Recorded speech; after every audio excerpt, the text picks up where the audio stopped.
ভারতের ছাত্র ফেডারেশন মোহনপুর বিভাগীয় কমিটির পক্ষ থেকে আমরা আজকে নরসিংগড় এইচএস স্কুলে আমরা আসি, ইংলিশ মিডিয়াম স্কুলটাতে।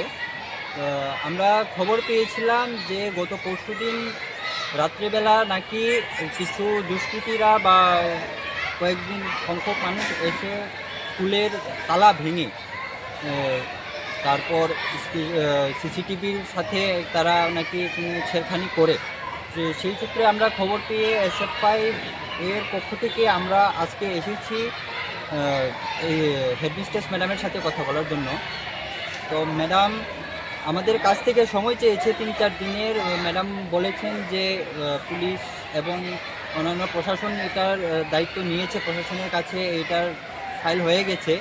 তো ম্যাডাম আমাদের সাথে আজকে সরাসরিভাবে কোনো কথা বলতে চাননি যে এই সব বিষয় নিয়ে, কিন্তু ম্যাডাম জানিয়েছেন যে প্রশাসন যেহেতু এটাকে হাতে নিয়ে নিয়েছে, তো ম্যাডাম বলেছেন 3-4 দিন পরে আসতে আমাদেরকে।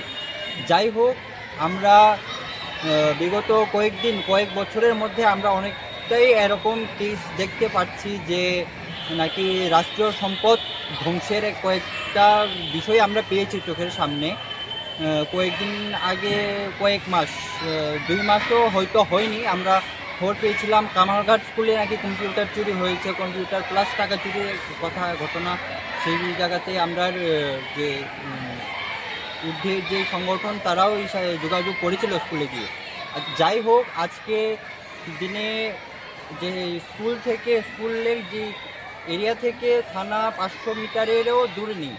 এছাড়াও পাশাপাশি আরও কয়েকটা স্কুল, কলেজ এইগুলি রয়েছে। তো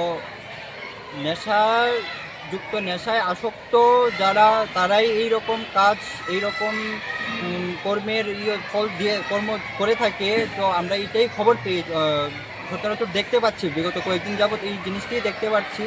তো প্রশাসনের কাছে একটাই অনুরোধ থাকবো যে নেশা কারবারি এবং ড্রাগ এডিক্টেডদের একটা নিয়ে কিছু তাদের ভালো পদক্ষেপ নিয়ে এইটাকে পুরো আটকে দেওয়ার। না হলে রাষ্ট্রীয় সম্পদ তো আগামী দিনের তার ভুগতান ছাত্র সমাজেই করতে হবে, প্রত্যক্ষ পরোক্ষভাবে এইটা ছাত্র সমাজের উপর চাপিয়ে পড়বে।